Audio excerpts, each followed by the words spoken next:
يطع الله ورسوله فقد فاز فوزا عظيما. ونعوذ بالله من شرور أنفسنا ومن سيئات أعمالنا من يهده الله فلا مضل له ومن يضلل فلا هادي له وأشهد أن لا إله إلا الله وحده لا شريك له وأشهد أن محمدا عبده ورسوله. اللهم صل وسلم على عبدك ورسولك محمد وعلى آله وصحبه ومن تبعهم بإحسان إلى يوم الدين. ما بعد. Alhamdulillah, ikhwatal iman wa akhawat, saudara dan saudari dalam keimanan, kita bersyukur kepada Allah Subhanahu wa taala dengan limpah kurnia kasih sayang Allah dapat kita bersama-sama lagi untuk kita membincangkan dan bermuzakarah berkaitan dengan amalan umrah yang akan kita kerjakan. Sebagaimana kita mengetahui bahawa pelaksanaan umrah telah kita datang atau telah kita bincangkan dalam bentuk yang telah kita lalui, iaitu melalui melihat akan perkara-perkara yang perlu kita lakukan ikut urutan yang telah kita lalui. Sekarang ini kita ulang sekali lagi perbincangan kita ini berkaitan dengan cara pelaksanaan umrah agar kita dapat dengan yakin mengetahui bagaimana nak melaksanakannya. Sekurang-kurangnya apabila kita yakin, maka dalam keadaan kita berada di sana, kita tahu urutan-urutan yang mesti kita kerjakan, yang mana dengannya kita tidak akan keliru dan mungkin kita kata terpinga-pinga dalam melakukannya. Waalaikumsalam warahmatullahi wabarakatuh.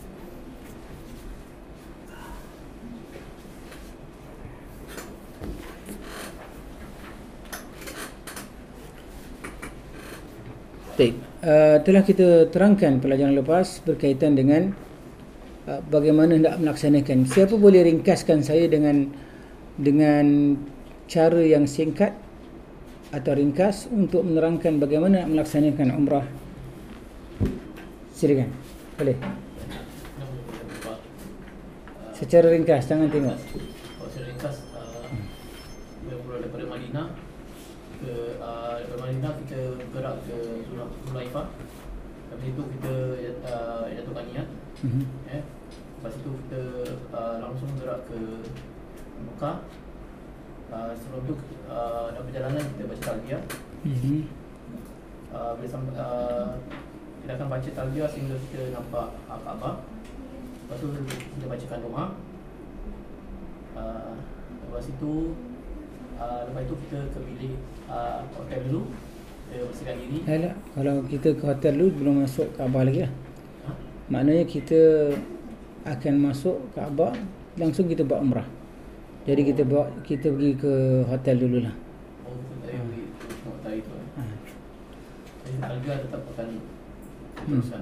Teruskan sampai kita jumpa kita. Jadi bilik pun kita talbiyah juga. Boleh. Gitu kan. Kalau gitu kita talbiyah sampai kita nampak Kaabah. Kan? Dan lepas tu kita jalankan tawaf mula. Niat tawafnya. Tawaf umrah. Umrah lagi berlangsungkan umrah. Tu niat kan, tapi nak tawaf tu kita niatlah tawaf tu tawaf umrah. Yang pelaksanaan kita lah. Lepas kita untuk lelaki ittiba. Lepas tu kita mula daripada rukun Hajar Aswad. Kita kalau boleh kita cium, tak boleh kita cuma pegang, tak boleh juga kita cuma lambai, lepas tu kita kucuk lambai gitu. Lepas tu kita bismillahirrahmanirrahim. Boleh. Kalau kita lihat, kalau macam kucuk tu perlu ke tidak perlu jugalah. Lambai kita beri isyarat seolah-olah kan. Oh, isyarat je gini. Lepas tu kita baca bismillahirrahmanirrahim. Kita mulai untuk lelaki 3 pusingan akan lari anak. Selepas itu bila kita sampai itu rukun Yamani, kita cuba pegang tu sudut, kalau tidak tak mengapa. Lepas tu ada doa dia. Lepas tu kita habis tepat. Doanya apa? Doanya dia Rabbana atina fid dunya hasanah wa fil akhirati hasanah wa qina azabannar. Lepas tu kita sampai rukun Hajar Aswad, kita lambai juga untuk kirakan untuk kali yang kedua dan seterusnya. Okay, sampai kepada kali yang ke-7. Kali 7 kita pelan-pelan kita beredar ke kanan, ikutkan flow. Lepas tu kita akan semayang 2 rakaat belakang makam Ibrahim. Selepas itu kita akan pergi minum air zam-zam sepuas-puas yang mana yang mampu. Selepas itu kita akan melakukan sa'i. Bila kita di mana mula sa'i? Bukit Safa. Bila kita nampak Bukit Safa tu, kita akan baca satu doa sebelum kita naik ke Bukit Safa. Bila kita sampai ke atas Bukit Safa, kita akan menghadap ke kiblat, kita akan bertakbir 3 kali. Kita akan bertakbir 3 kali. Lepas tu kita bacakan satu doa. Lepas itu kita akan mulakan perjalanan kita daripada Bukit Safa ke Bukit Marwah. Bukit Safa ke Bukit Marwah kira satu pusingan. Okey, sebentar ni. Kalau yang kita nak naik atas bukit tu, kita bukan baca doa, mungkin baca ayat lah. Ayat lagi. Ayat. Tak payah angkat tangan. Tak payah. Inna as-safa wal marwata min sya'airillah. Faman hajjal baita i'tamara fala junaha alaihi ayattawafa bihima. Itu untuk kita semasa kita naik. Sebelum kita naik. Bila naik tu buat doa. Itu doa yang nanti tu doa kan. Yang Allah buat tu doa. Naam. Lepas tu okey. Lepas tu untuk lelaki, bila daripada Bukit Safa kita akan melihat lampu hijau. Lampu hijau, di antara lampu hijau ke lampu hijau kita akan berlari. Untuk perempuan akan berjalan pantas. Tak. Untuk lelaki hijau berlari. Daripada Bukit Safa sampai Bukit Marwah kira satu pusingan, dan selepas 7 pusingan kita akan habis kat Bukit Marwah. Itu yang kali tadi kita akan baca doa kat situ kan. Lepas itu untuk wanita akan silakan ke bilik, ke hotel untuk bertahlul, potong rambut lah, macam 2 cm gitu Satu ruas 1 inci lah. Satu apa nama? 1 inci. Satu ruas jari kita lah. Satu jari ruas. Untuk lelaki kita akan sama-sama pergi kedai cukur. Dan cukurkan rambut kita. Okey. Sebaiknya cukur. Kalau tak boleh cukur, pendekkan saja. Lepas tu kita tahlil. Dan itu sebenarnya amalan umrah, senang. Jadi oleh kerana itu kita katakan amalan umrah ni senang. Kita ulangi sekali lagi apa yang kita lakukan dengan tulisan, dengan agar kita dapat mengetahui. Yang pertama sekali, apabila kita sampai ke miqat, mandilah dan pakailah wangi-wangian jika hal itu memungkinkan. Kalau kita ada kemampuan, ada minyak wangi dan sebagainya, pakai. Kemudian kenakanlah pakaian ihram. Bagi kaum lelaki, sarung dan selendang. Bagi wanita, pakaian yang ia sukai asal tidak menampakkan perhiasan. Jangan tarik perhatian. Nak pakai baju trend baru ataupun sebagainya, kita tak perlu. Pakaian kita biasa saja. Setelah itu berniat ihram untuk umrah secara seraya mengucapkan, ini kita boleh bacakan, labbaika umratan labbaik Allahumma labbaik. Kita boleh katakan labbaika umratan saja. Labbaika umratan dah niat. Jadi kalau siapa yang mengucapkan labbaika Allahumma umratan atau labbaika umratan, cukup. Okey. Lepas tu kalau nak tambah, lepas tu tambah dengan talbiyah lain. Labbaik Allahumma labbaik, labbaik la syarika laka labbaik, innal hamda wan ni'mata laka wal mulk la syarika lak, sampailah kita terus talbiyah ni. Tapi yang paling penting kita niatkan umrah. Ini semua setelah kita memakai pakaian ihram kita. Bagi kaum pria, kaum lelaki hendaklah mengucapkannya dengan suara keras. Sedang wanita hendaklah mengucapkan dengan suara perlahan. Ini pelan, tidak kuat suaranya. Kemudian perbanyakkanlah membaca talbiyah, zikir dan istighfar serta menganjurkan berbuat baik dan mencegah kemungkaran. Jadi ini kita dah bincangkan tentang perjalanan kita terus laksanakan amar ma'ruf nahi munkar. Kemudian kita dalam kita lakukan zikir dan istighfar ni, makna zikir apa saja zikir. Terlebih lagi kalau yang berkaitan dengan amalan yang disunatkan. Kalau kita mengenai mendaki, kita baca apa? Allahu Akbar. Kalau kita menurun, kita turun bukit, turun tempat yang tinggi ke rendah, kita baca subhanallah. Nah. Kemudian yang kedua ialah apabila anda telah sampai di Mekah, maka lakukanlah tawaf di Kaabah sebanyak 7 putaran. Mulai daripada Hajar Aswad sambil bertakbir dan selesai di Hajar Aswad pula. Jadi ini ringkasan. 7 kali pusingan. Bermula di Hajar Aswad dan berakhir juga di Hajar Aswad. Setiap kali sampai ke Hajar Aswad dikira 1 pusingan. Jadi 1 pusingan, 2 pusingan, sampailah dia kepada kali yang ke-7. Dia semua kemudian beredar kepada Maqam Ibrahim.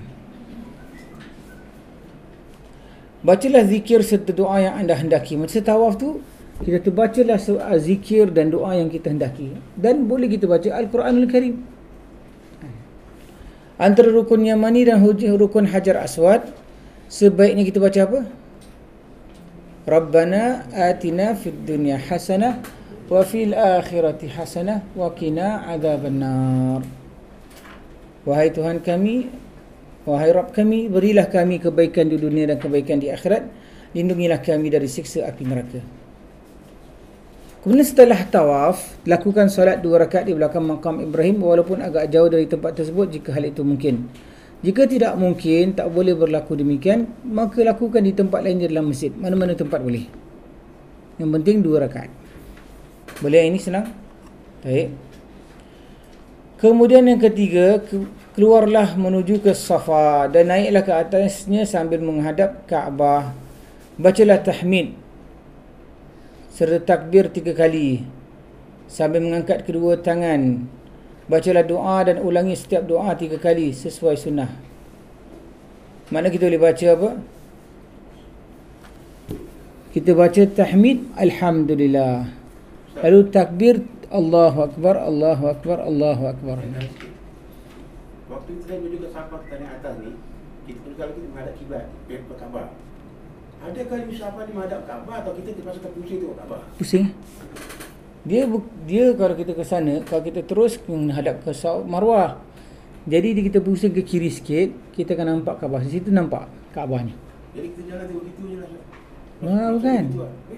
Maksud awak tadi soalannya apa? Macam menghadap Kaabah tu kan, sambil menghadap Kaabah. Ini bila? Maksudnya? Waktu kita naik bukit tu lah. Naik bukit, apabila kita naik bukit, naik dulu. Lepas tu pusing ke arah Kaabah, baru kita Kita takbir. ingat tengok begini jalan kita tu. Tak, bukan gitu. Cuma terjungkul je. Nah. Baik. Kita baca la ilaha. Okey, bacaannya apa? Kita baca alhamdulillah, lepas tu kita bacalah Allahu Akbar, Allahu Akbar, Allahu Akbar. Lalu kita bacalah la ilaha illallah wahdahu la syarikalah, lahul mulku wa lahul hamdu wa huwa ala kulli syai'in qadir. La ilaha illallah wahdah anjaza wa'dah wa nasara 'abdah wa hazamal ahzaba wahdah. Lalu kita bacalah doa. Doa kita bacakan dengan seberapa banyak kita nak. Ini kita bacakan, ucapkanlah bacaan tersebut 3 kali dan tak mengapa bila anda baca kurang bilangan itu. Okey, ini bila ada sebahagian kita kata di awal, sebahagian kata di belakang. Tapi yang penting bacalah ini. La ilaha illallah wahdahu la syarikalah. Bacakan ni.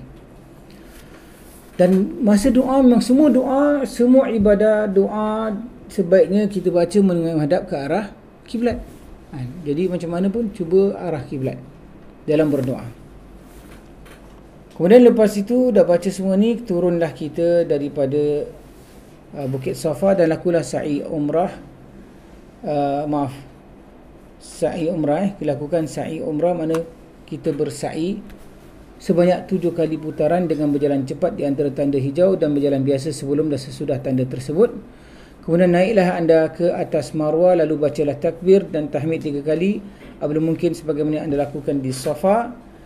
Dalam tawaf ataupun sa'i tidak ada bacaan zikir wajib yang khusus untuk itu. Jadi dalam sampai Marwah sama juga doa. Alhamdulillah, Allah Akbar, Allah Akbar, Allah Akbar.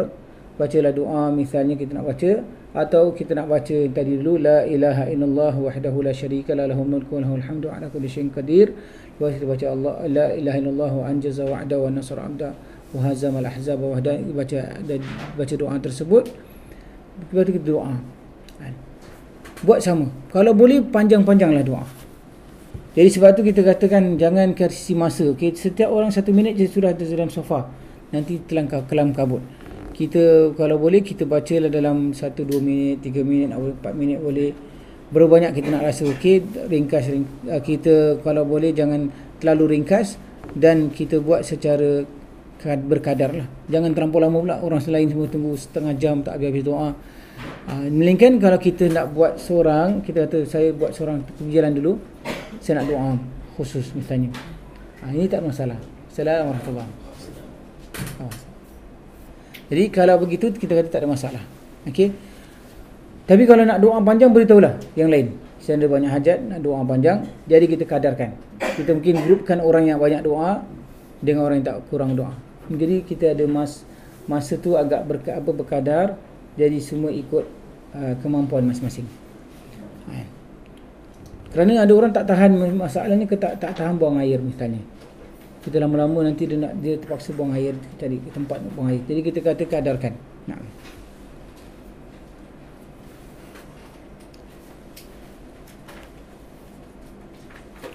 Dan kita baca apa doa?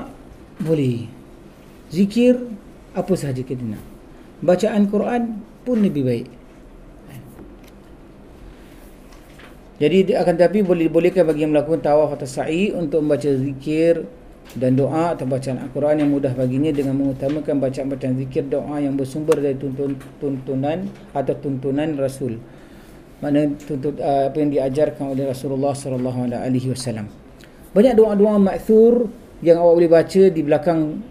Kita ada sebenarnya saya tak tahu ada kan, sampai buku surat berapa awak dapat yang last?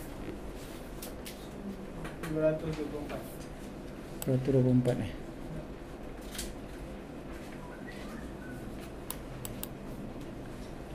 bermakna awak dapat doa-doa tu belakang tu semua ada doa-doa yang ma'thur juga. Kalau kita tak doa bahasa Arab, kita bahasa Melayu. Boleh. Mulakan sikitlah dengan bahasa Arab. Alhamdulillahirabbil alamin. Kita baca.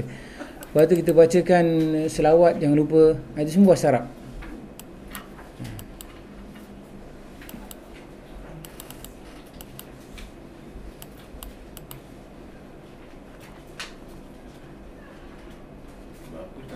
Takut orang datang tak kirim doa ni, susah tak baca Arab kan. Kirim doa Ya, doakanlah biar boleh. Kalau orang minta kirim doa, doakan. Itulah tak. Dan mana orang tak kirim pun doakan. Sama ada orang kirim tak kirim, doakan juga. Kerana apa? Doa kita kepada seorang saudara kita yang dia tidak hadir bersama kita, Allah akan mewakilkan malaikat yang berdoa. Setiap kali kita doa, malaikat itu akan berkata, walaka mislu zalik. Dan bagimu pahala seperti mana, bagimu apa yang kamu minta kepada untuk saudara kamu. Jadi kadang-kadang kita lupa bahawa sebenarnya doa kita kepada orang lain adalah baik untuk diri kita sendiri. Kerana dia akan dapat memberikan kepada kita kebaikan tersebut, kerana malaikat sentiasa doakan apa yang kita doakan untuk saudara kita.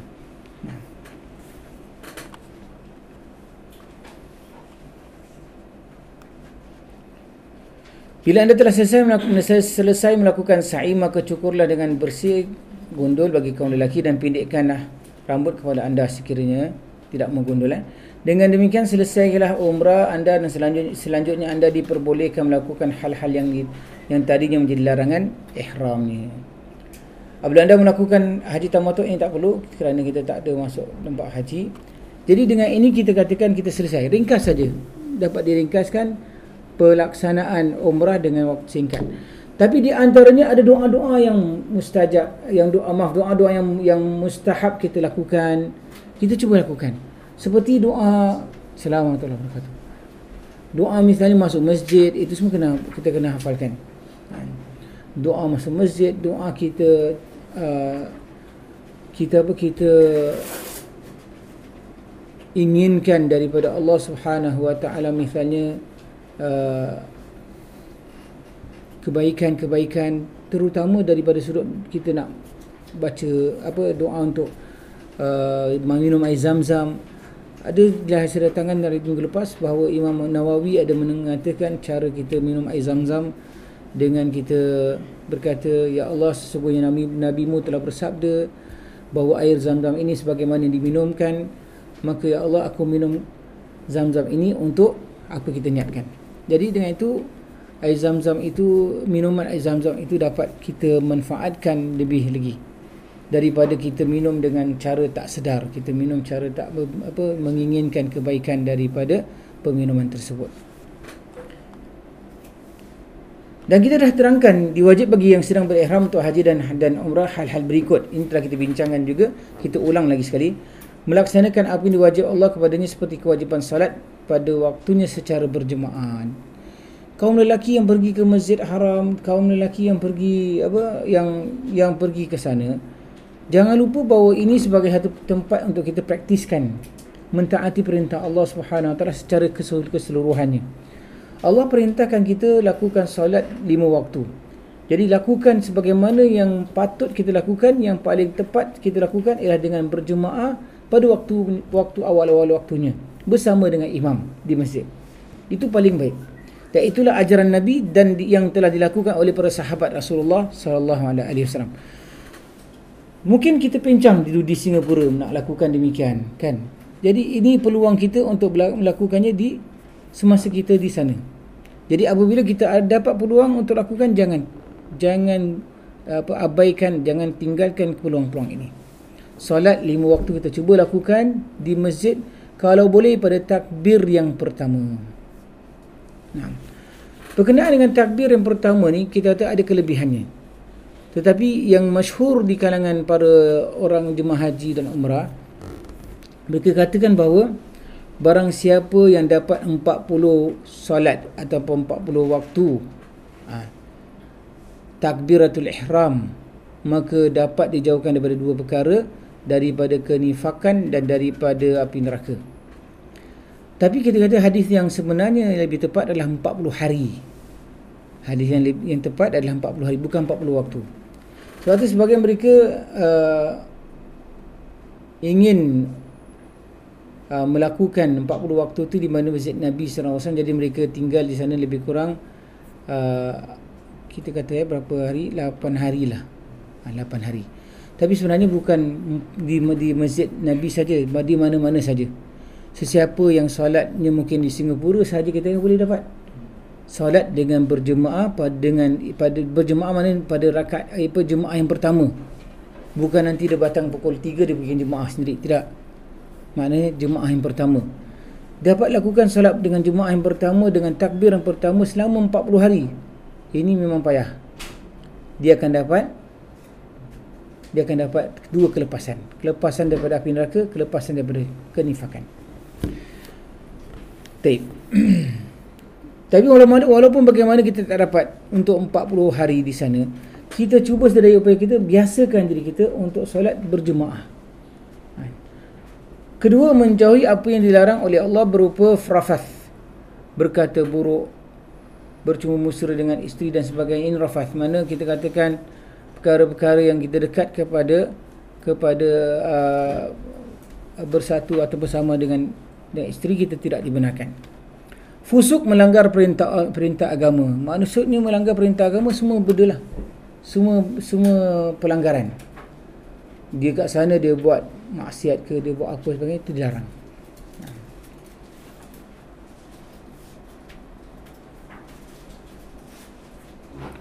Kemudian jidal. Jidal apa mana? Berbantah-bantah, berdebat, bertekak dan sebagainya. Ini semua dilarang. Mungkin kita kuat, kita kalau berjidal, berdebat, kita menang. Tapi ketika itu jangan. Buat apa kita nak berjidal? Dan siapa yang tinggalkan berdebat dapat kelebihan lain. Dalam sebuah hadis Nabi SAW bersabda, barang siapa yang meninggalkan perdebatan sedang dia tahu bahawa dia adalah benar, dia tahu bahawa dia betul, dia benar dalam hak, dia tinggalkan perdebatan, maka Allah akan berikan, Nabi SAW bersabda, aku akan jamin baginya satu di pertengahan syurga, satu tempat, satu rumah di pertengahan syurga, menunjukkan kita bahawa kelebihan kita meninggalkan perdebatan. Walaupun kita kata kita betul, tapi kita tak mau berdebat. Kenapa? Kerana perdebatan ini tidak menambahkan melainkan keburukan, perbalahan, perpecahan di antara saudara.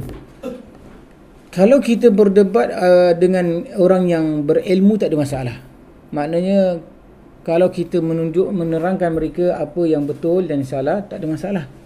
Tapi kalaulah misalnya perdebatan yang kita lihat bukan berdasarkan kepada kepada inginkan kebenaran dan semua mencarikan kebenaran, kita kata tak, ini semua akan merosakkan hubungan, ini akan menyebabkan perbalahan, menyebabkan permusuhan dan sebagainya. Kerana sebahagian orang kalau ada berdebat, dia nak menang saja. Jadi kita kata jangan, lebih baik kita tak payah nak berdebat. Tapi kalau kita sedang berhujah dengan seorang yang mungkin orang yang kafir, yang mungkin bertanya kepada kita sesuatu, kita berdebat dengan itu dalam keadaan konteks yang dibenarkan Allah Ta'ala, wajadilhum billati hiya ahsan, kita kata di situ masih bolehlah. Kenapa? Kerana keperluan untuk mengajak kepada kebaikan, mencegah kemungkaran itu masih dasarnya adalah penting kita lakukan. Maknanya kita nampak satu kemungkaran, orang tu hendakkan kebenaran, jadi dia berdebat dengan kita satu perkara yang kita lihat untuk capai satu kebenaran, kita kata tak ada masalah sini, kerana akhirnya nanti mungkin dia dapat masuk Islam dan sebagainya. Tapi kalau siapa yang tidak ada sebab, janganlah lakukannya. Dan jangan lakukan maksiat dan perbuatan maksiat yang lain. Seperti apa? Seperti dia datang situ nak gosip. Kita tak perlu gosip. Kerana apa? Kita nak buang sebenarnya sifat-sifat buruk kita. Kita nak tinggalkan daripada dosa-dosa yang selalu kita lakukan. Jadi kita tinggalkan, ketika itulah kita tinggal semua jenis maksiat. Jangan lakukan kemaksiatan. Yang ketiga, menghindari ucapan atau perbuatan yang mengganggu dan menyakiti sesama Muslim. Nah, kadang-kadang kita lihat lidah kita ni, kalau kita tidak jaga, dia akan menyebabkan orang sakit hati, orang terguris dan sebagainya. Ini penting kita ambil perbuatan kita lihat tidak kita lakukan, ini kan perbuatan yang tidak mendatangkan kemudaratan kepada yang lain. Sebab tu Nabi SAW bersabda, al-muslim man salima al-muslimuna min lisanihi wa yadihi. Seorang muslim dia menyelamatkan, mensejahterakan saudara Islamnya daripada daripada lidah dan juga tangannya. Jadi menunjukkan daripada tangannya. Menunjukkan bahawa dua perkara ini saling atau sangat cepat memberikan kemudaratan, sakit pada orang. Jadi cuba elakkan kita daripada menyakiti orang. Biarlah kita sesama kita saling berkasih sayang, dan kita ingin supaya kita semua dalam keridaan Allah Subhanahu Wa Taala. Jadi dengan itu kita pergi dengan sebagai satu kumpulan, satu rombongan yang saling berkasih sayang. Elakkan daripada semua jenis perbalahan yang boleh berlaku. Ketahanan ini penting. Kadang-kadang kita perlu ada ketahanan menghadapi kita kata perwatakan orang ramai dan perbuatan mereka kepada kita. Sebab tu Nabi SAW bersabda, al-mu'minu alladhi yukhalitu nas wa yasbiru ala adahum khairun minal mu'minu alladhi la yukhalitu nas wa la yasbir ala adahum. Seorang mukmin yang bergaul dengan orang ramai dan dia bersabar di atas apa yang dia dapat daripada mereka adalah lebih baik daripada seorang mukmin yang tak bercampur dengan orang ramai dan tak bersabar di atas apa dia dapat daripada mereka. Jadi kita ingin jadi orang mukmin yang lebih baik. Maknanya apa? Orang mungkin guriskan hati kita orang yang lapang dada. Jadi maafkan, tak kisah. Orang kita tahu orang ni mungkin tak sengaja, mungkin orang ni memang terbiasa dengan kata-kata ini dan mungkin dia tak maksud untuk menyakiti kita. Macam-macam kita boleh kasihkan ke sebab-sebab yang mana boleh menyebabkan kita kata berikan dia keuzuran di mana kita dapat memaafkannya. Lebih baik. Nah.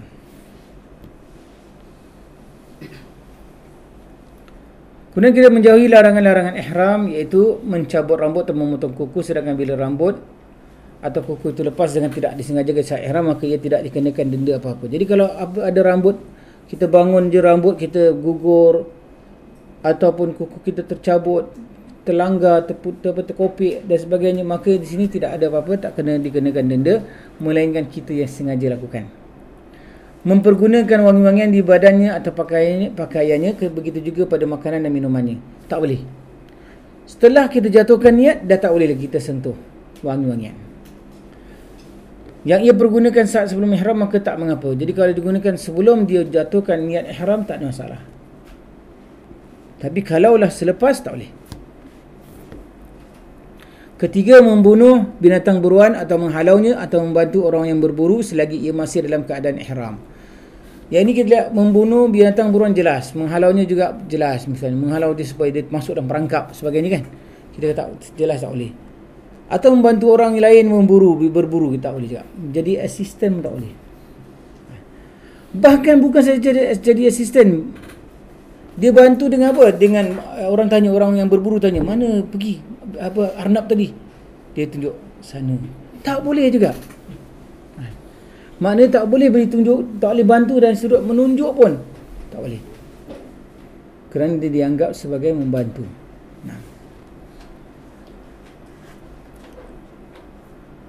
Yang dimaksudkan binatang buruan ini buruan darat. Okey, kalau buruan ikan dan sebagainya, itu tidak masuk dalam larangan.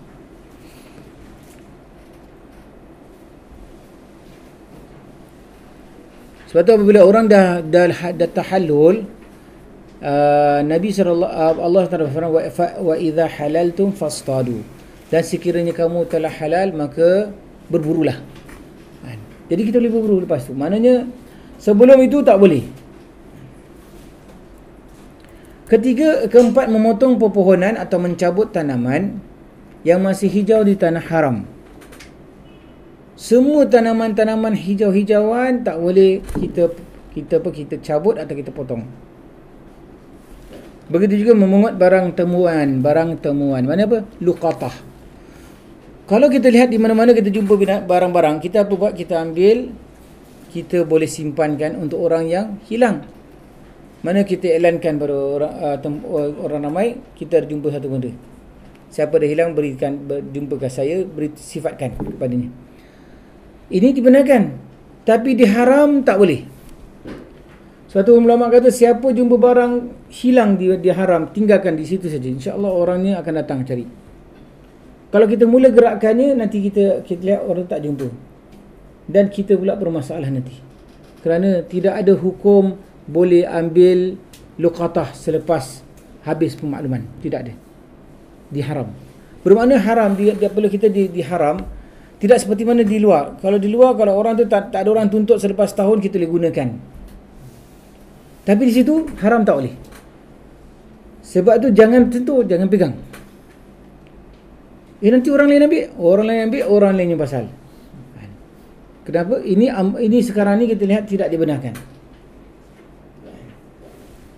Jadi dengan itu kita harus mengambil perhatian. Ini di antara hak haram. Mana tanah haram tu kemuliaannya tidak boleh kita buat demikian.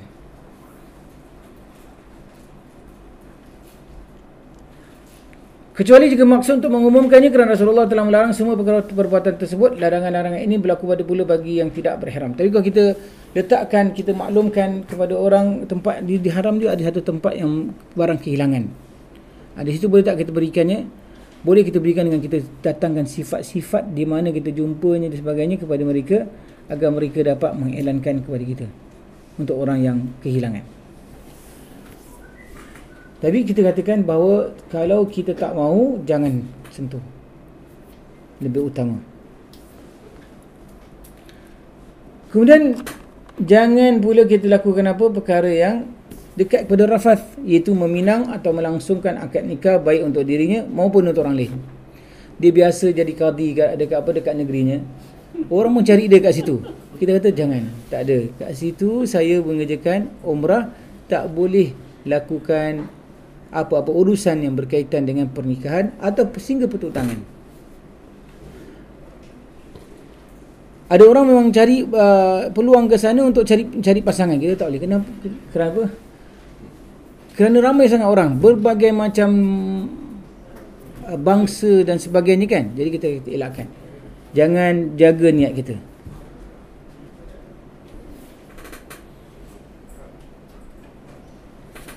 Begitu juga mengadakan hubungan dengan isteri atau menjamah dengan syahwat selama ia dalam keadaan ihram, maka tak boleh. Kemudian kita lihat khusus larangan tersebut di atas berlaku pada pria dan wanita. Yang bawah ini khusus bagi pria ada larangan-larangan sebagai berikut. Nah, Sekarang kita dalam Islam, kita berburu kan, maksud berburu itu membunuh lah. Sekiranya kalau kita bertemu dengan binatang yang memang binatang buas, macam mana pula Ustaz? Maksudnya serigala ke apalah, kita ada kau harimau kan. Binatang buas lah yang boleh menanyakan kita kan. Apa macam cara itu Ustaz? kalau binatang buas itu kalau binatang buas itu tak mengganggu kita, tak apalah. Tak boleh bunuh. Kalau dia yang kadang memang Dia ada dua jenis binatang. Kalau binatang satu yang kita katakan binatang yang namakan fuwaisiqah. Fuwaisiqah kita boleh bunuh. Dan dia haram atau dalam keadaan apa? Halal. Fuwaisiqah ni binatang yang kita lihat Nabi mengatakan sebagai binatang yang perosak. Seperti tikus, gagak, ular, anjing gila. Ini semua adalah di antara binatang-binatang yang kita boleh bunuh. Jadi ringkasan daripada binatang ini, sebagian ulama kata binatang-binatang ini ada dia punya boleh dikiaskan. Binatang yang boleh bawa kepada penyakit tikus tadi tu dikiaskan kepada misalnya lipas. Boleh tak bunuh lipas? Boleh juga. Di situ tak dikira sebagai membunuh binatang buruan. Kerana yang dimaksudkan memburu tu membunuh binatang yang kita manfaatkan dagingnya. Kita tak akan manfaatkan daging yang kita sebutkan tadilah. dia masuk kita bertemu dengan dia lah. Tak semena-mena macam serigala lah masuk gitu. Okey, kalau serigala sebenarnya dia takut dengan orang, melainkan kalau dia nampak kuat, dia rasa diri kuat lah, lebih banyak. Yang penting kita katakan binatang buas, ni masalah binatang buas pula. Tadi binatang fuwaisiqah kita boleh bunuh. Binatang buas pula kita kata kalau adakah kita boleh bunuh dia, kita boleh buru dia, kita tak boleh. Melainkan kalau dia membahayakan. Kalau dia membahayakan baru kita boleh membunuhnya. Jadi kita tak cari, sengaja kita cari, kita hapuskan semua binatang-binatang buas dulu kat sini sebelum kita pergi umrah. Tak boleh. Kita jangan sibukkan dengan pemburuan dan pembunuhan sebagainya. Yang penting kita cuba elakkan daripada apa konfrontasinya. Kalau bertemu datang binatang tersebut, kita boleh bunuh. Mengganggu kita, boleh membunuh. Kerana dia memudaratkan. Begitulah kita katakan binatang yang sebenarnya asalnya dia pada dasarnya tidak dikirakan sebagai fuwaisiqah. Tapi ada semut gigit kita. Kesakitan sangat kita terbunuh dia. Boleh tak? Boleh, tak masalah. Tapi jangan sebab satu semut kecil ni kau cari busutnya, bunuh semua busut. Itu tak boleh. Itu dapat teguran daripada Allah sama seorang Nabi, yang mana Nabi SAW ceritakan ada seorang Nabi dia membakar satu busut, dia merosakkan atau membunuh suatu busut semut, yang mana disebabkan apa? Sebabkan semut tu gigit satu ekor semut gigit dia musnahkan semua.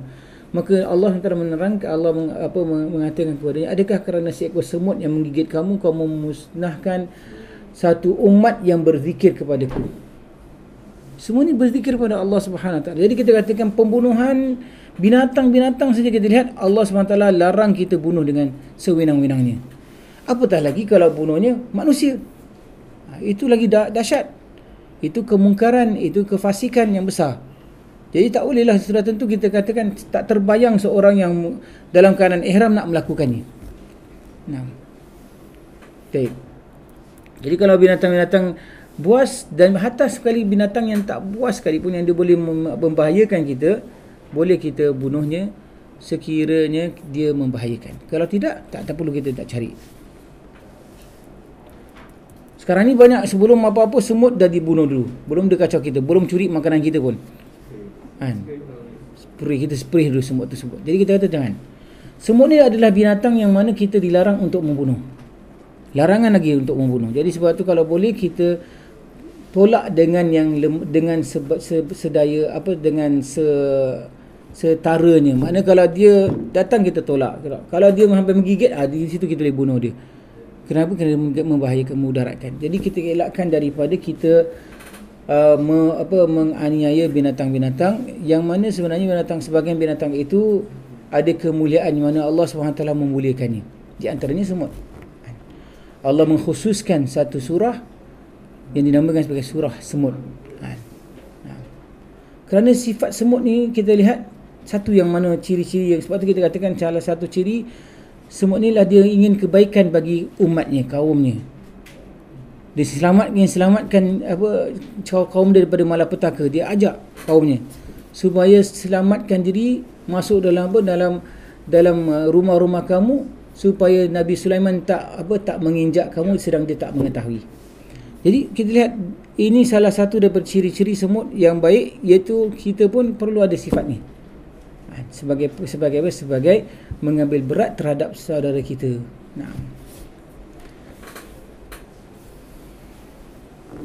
Baik. Yang khusus bagi pria mengenakan tutup kepala yang melekat. Adapun menggunakan payung untuk berturut di bawah atap kenderaan atau membawa barang-barang di atas kepala tidaklah mengapa. Ada orang dia angkat barang atas kepala kan.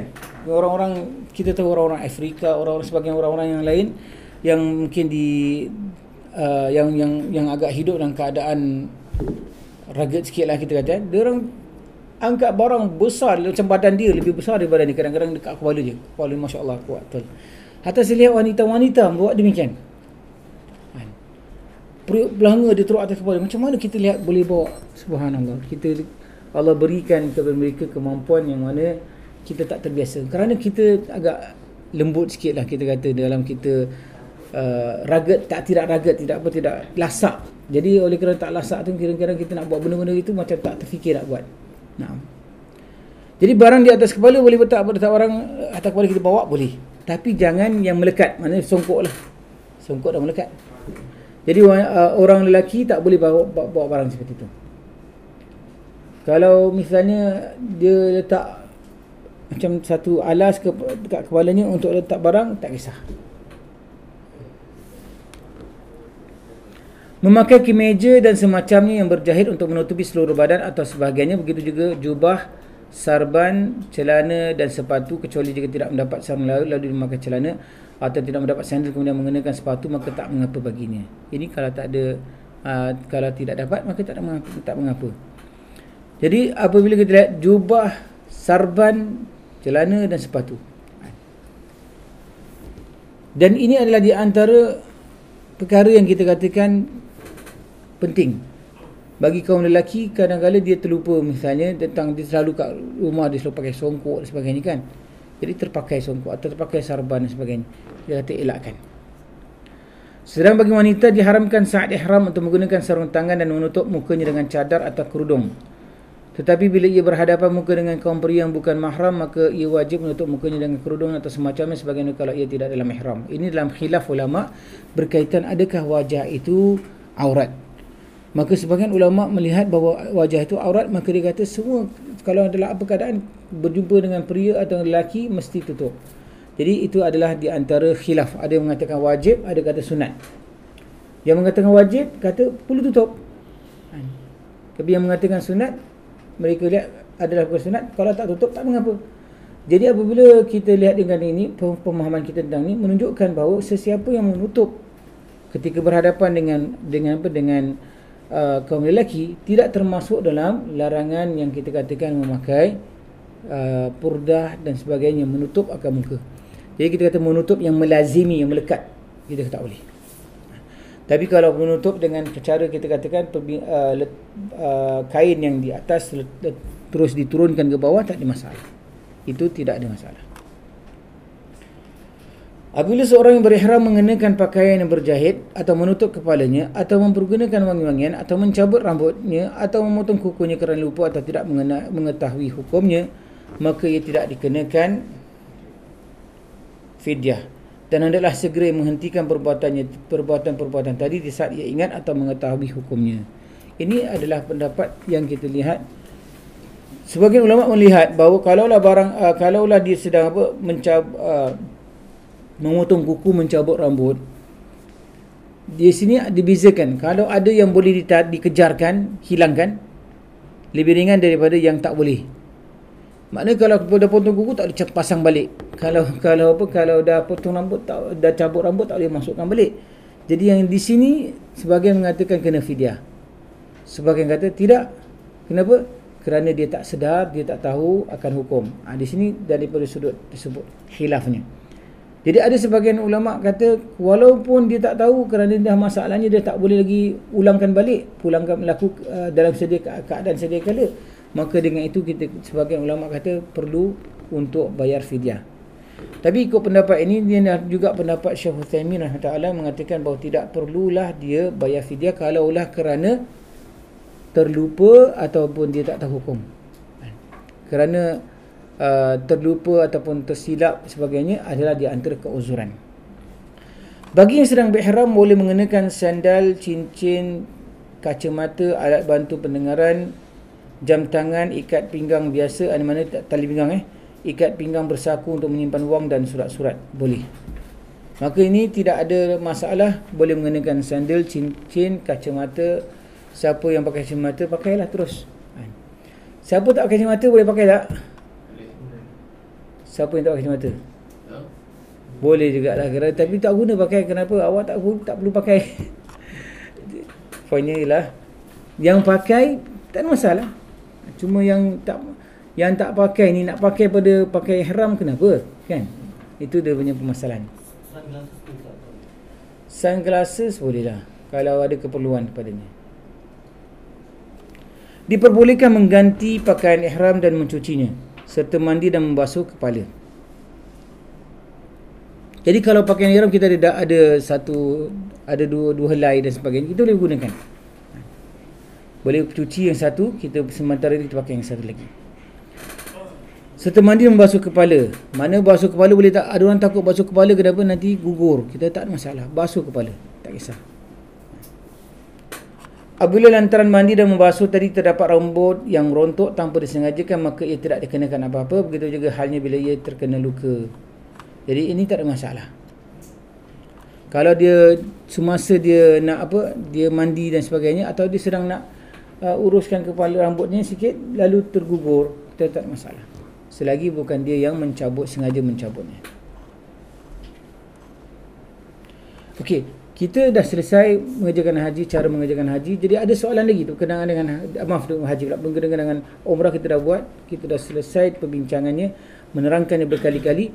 Saya ingin tahu lagi siapa yang masih agak samar-samar untuk mengerjakan umrah ni.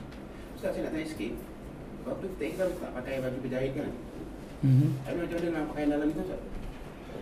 Pakai dalam maksudnya? Maksud saya underwear lah, Ustaz. Tak ada, tak boleh kan? Tak pakai? Tak boleh kan? Sekiranya kalau benda tu tak terikat, macam tak dijahit, macam kita fikir macam budak-budak kecil begitu macam lampir, tak boleh. Tak boleh juga? Tapi dia tak dijahit lah? Tak. Dia macam kain gitu biasa je? Buat seperti biasa. Seperti mana kita pakai kain. Tak tahu macam tadi, bukan. Tak tahu, tanya sekarang. Nanti Tak boleh. kata ibu, kita dah tak boleh tanya. Melainkan kalau seseorang itu ada keuzuran. Misalnya dia ada salasil baul dan sebagainya. Dia ada kencing yang tidak berterusan misalnya, atau buang air berterusan, penyakitnya. Jadi pakai pampers tak ada masalah. Kenapa? Kerana keadaan dia begitu. Tapi kalau yang boleh menahan dan sebagainya, tak ada masalah. Dia tak perlu apa. Kita kalau terangkan tentang satu hukum, ada pengecualiannya bersebabkan keuzuran, tak ada masalah. Dia tidak termasuk dalam hukum umum. Hukum umum tetap sama. Dan hukum tu hukum istithna, hukum pengecualian. Pengecualian tak ada masuk dalam hukum. Dia terkeluar daripada hukum yang biasa.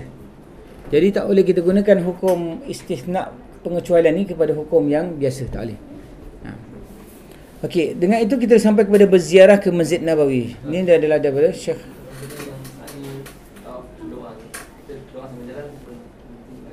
Di mana? Sa'i, tawaf, semua dalam keadaan berjalan. Kalau tak bergerak kita nanti. Diorang sikit gerak tak boleh, tak bergerak nanti. Kita terus doa. Maknanya dalam kita bergerak, berjalan ini dan kita bertawaf, semua dalam lakukan doa. Dengan itu kita katakan ini adalah di antara pengecualian daripada doa kita tak menghadap kiblat. Kerana memang kita sedang lakukan satu amalan yang kita lihat diperlukan kita berzikir dalamnya.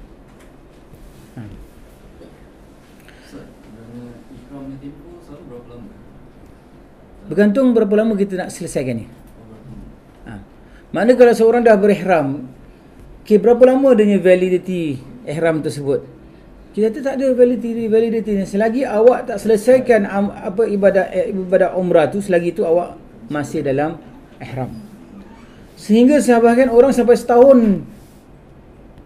Kerana apa? Dia berada dalam keadaan ihram.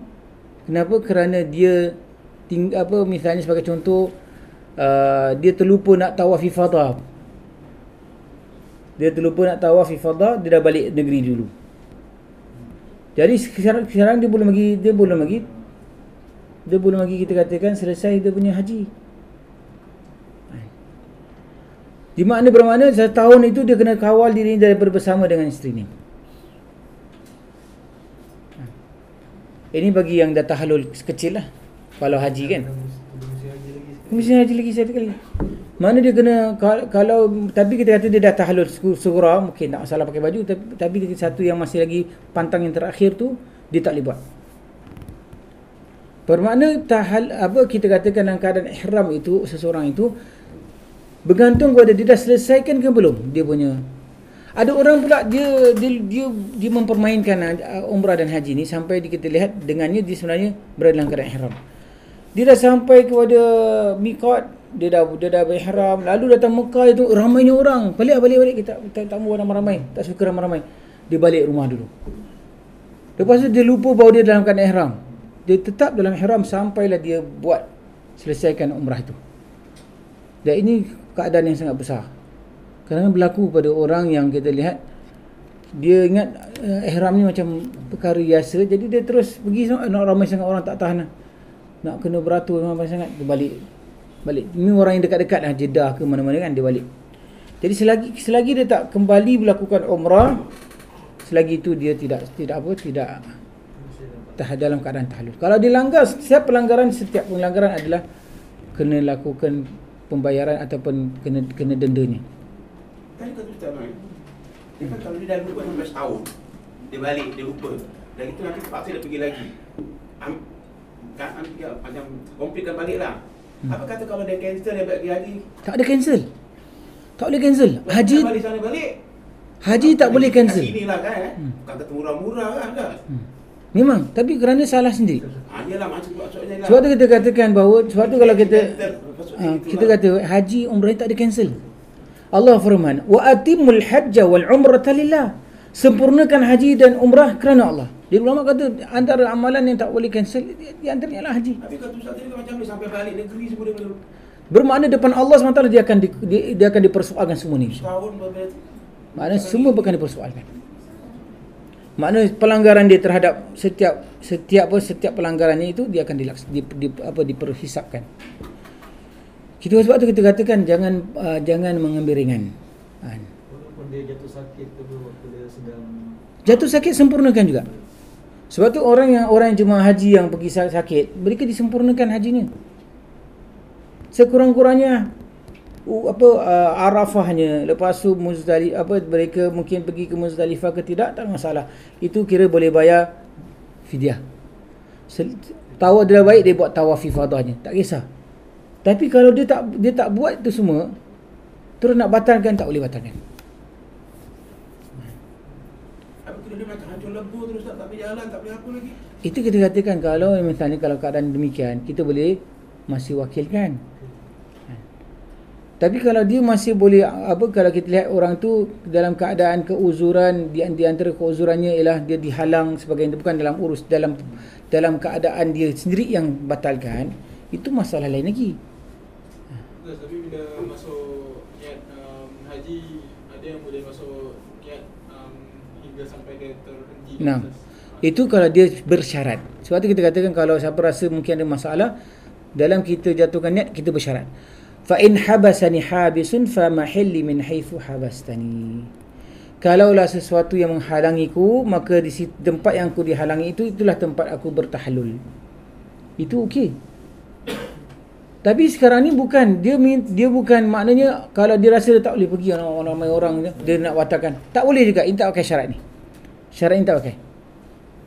Jadi syarat yang seperti ini hanya kalau kita lihat halangan luar datang. Seperti sakit tadi. Datang sakit uzur teruk. Kata okey. Dia ada halangan. Tak masalah. Tapi kalaulah sengaja dia nak tinggalkan, ni kita jangan. Sebab tu dia tidak boleh half-hearted, kita kata nak pergi haji umrah ni tak boleh half-hearted. Tak boleh separuh hati nak pergi. Mesti sungguh-sungguh kita nak buat. Selesaikannya. Kerana kalau kita tak ada keazaman sedemikian, nanti kita takut nanti kita mempermainkan hukum-hukum dalamnya, sehingga kita takut nanti kita akan diperhisabkan oleh Allah SWT atas kepincangan itu. Sebenarnya urusan ni senang-senang, mudah. Cuma kita kadang-kadang kita tidak ada keinginan untuk mentaati dengan kesungguhan. Jadi sebab tu kita mempermainkan. Nah. Kemudian kita pergi pada berziarah ke Masjid Nabawi. Syekh Abdul Aziz bin Baz disunat daripada apa yang dinasihati kita dengar. Itu pertama, disunatkan bagi anda pergi ke Madinah kapan sahaja dengan niat ziarah ke Masjid Nabawi dan salat di dalamnya. Kerana salat di Masjid Nabawi lebih baik dari 1000 salat di masjid lain, kecuali Masjidil Haram, sebagaimana Nabi SAW bersabda. Nabi SAW bersabda, Nabi SAW bersabda bahawa salat di masjidku, salat di Masjidil Aqsa 500 kali lebih baik daripada salat di mana-mana masjid, dan juga salat di masjidku adalah 1000 kali, dan salat di Masjidil Haram adalah 100.000 kali. Jadi kita katakan kelebihan untuk lakukan salat di Masjid Haram. Dan setiap daripada tempat-tempat ini kita katakan tak dapat kita memperolehi pahala sebesarnya di mana-mana lain. Sebab itu satu nikmat sangat besar. Walaupun kita katakan bagi wanita mungkin kita katakan adalah baik mereka solat selalu di rumah dan sebagainya.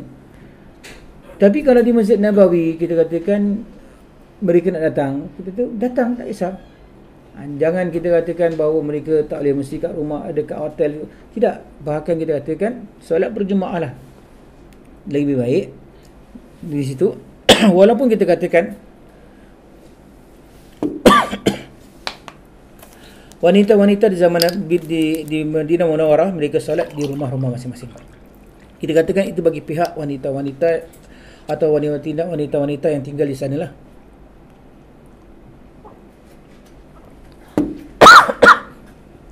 Bermakna apa? Kalau wanita-wanita yang tinggal di Masjid Nabi, di kelilingi Masjid Nabi, kita kata rumah mereka lebih baik.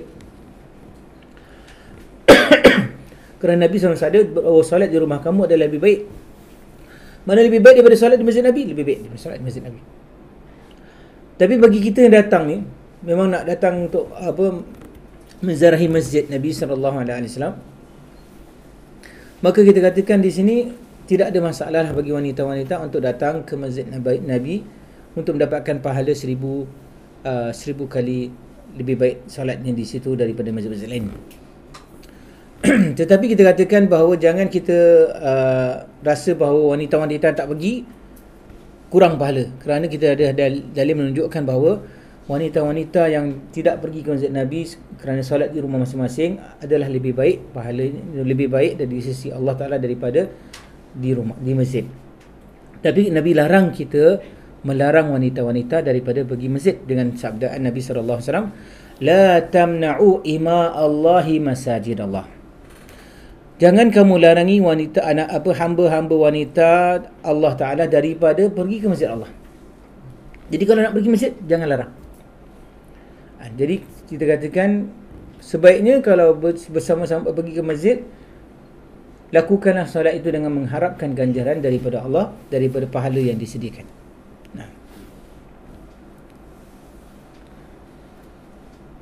Ziarah ke Masjid Nabawi ini sama sekali tidak ada hubungannya dengan ibadah haji atau umrah. Oleh kerana itu tidak perlu berihram maupun membaca talbiyah. Jadi menunjukkan bahawa siapa yang pergi umrah tak pergi Masjid Nabi tak ada masalah. Siapa yang pergi haji tak pergi masjid Nabi, tak ada masalah juga. Tidak boleh dicela. Tak boleh dicela maknanya apa? Kita kata, oh ni tak, kamunya haji tak baguslah, atau kurang baiklah, atau tak sah lah. Ini semua kata-kata yang tak boleh kita keluarkan. Kerana ziarahi masjid Nabi adalah sunat. Apabila anda telah sampai di Masjid Nabawi, masuklah dengan mendahulukan kaki kanan. Bacalah Bismillahirrahmanirrahim. Wassalatu wassalamu ala rasulihil amin. Ataupun bacalah Allahumma salli wa sallim ala Muhammad wa ala ali Muhammad, sebagainya, dan doa salawat-salawat yang lain. Lepas tu dan mohonlah kepada Allah agar dia membukakan untuk anda segala pintu rahmatnya, dan bacalah doa masuk masjid. A'udzu billahil azim wa wajhihil karimi wa sultanihil qadimi minasyaitonir rajim. Allahumma iftah li abwaba rahmatik. Hafalkan ini. Boleh hafalkan dalam 1 minit? 1 minit. Setengah minit boleh hafal? Okey, semua hafal 1 minit. Saya beri 1 minit untuk hafal. A'udzu billahil azim wa wajhihil karim wa sultanihil qadim minasyaitonir rajim. Allahumma iftah li abwabar rahmatik. Naam.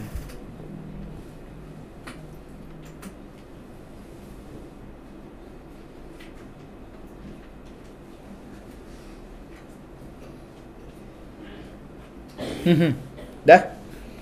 Lagi setengah minit.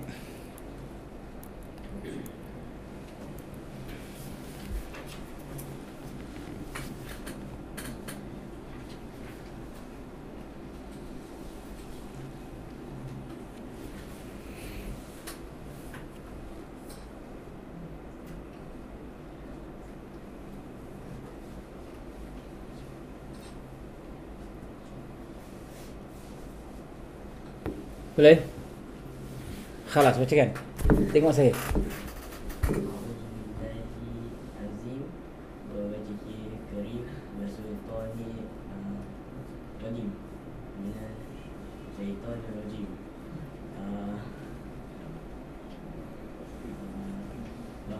Allahumma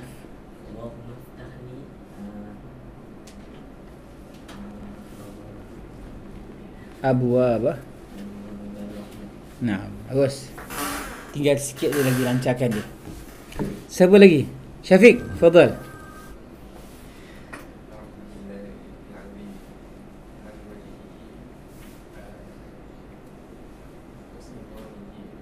Wa wajhil karim. Abwaba rahmatik. Baik. Hafal? Boleh silakan.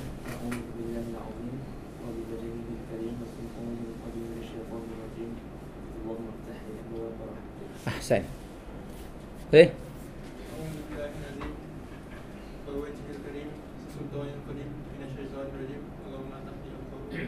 Alhamdulillah. Bagus. Boleh? Silakan.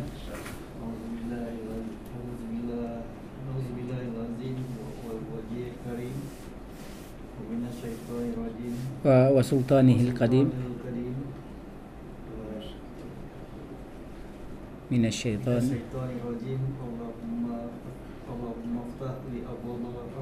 Ahsan. Bagus. Muslimat, awak nak dengarkan? Siapa nak dengarkan? Atau dengarkan yang kali Yang penting hafalkan. Kerana ni bukan saja di Masjid Nabi atau di Masjid Haram kita bacakannya. Masuk Masjid Haram kita baca ni. Masuk dengan tangan dengan kaki kanan. Lalu kita baca A'udzu billahil azim. Boleh kita katakan bihi wajhi juga ataupun wa wajhihil karim, tak ada masalah. Wa wajhihil karim wa sultanihil qadim minasyaitonir rajim. Allahumma iftah li abwaba rahmatik. Lepas tu kita selawat kata Nabi, kita masuk. Alhamdulillah.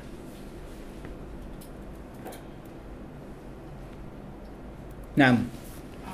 Aku berlindung kepada Allah yang Maha Agung, kepada wajahnya yang Maha Mulia, dan kepada kekuasaan yang Maha Dahulu, Maha Lama, Qadim, dari godaan syaitan yang terkutuk. Ya Allah, bukakanlah bagiku segala pintu rahmat-Mu. Jadi di masjid, mana-mana masjid kita pergi pun baca doa ni. Doa ini juga dianjurkan untuk dibaca setiap masuk masjid-masjid yang lain. Okey. Kemudian yang keempat, setelah memasuki Masjid Nabawi, segeralah anda melakukan solat tahiyatul masjid. Afdalnya solat ini dilakukan di Raudah. Solat tahiyatul masjid sebaiknya dilakukan di Raudah. Jika tak mungkin, lakukan di tempat lain dalam masjid itu. Tak ada masalah kalau tak boleh di Raudah, solat di mana-mana di tempat di Masjid Nabawi. Tak ada masalah. Selepas lakukan solat sunat tahiyatul masjid tu, tujulah kepada makam Rasulullah sallallahu alaihi wasallam. Ini makam di sini adalah kuburnya lah. Dan berdirilah di depannya menghadap ke arahnya.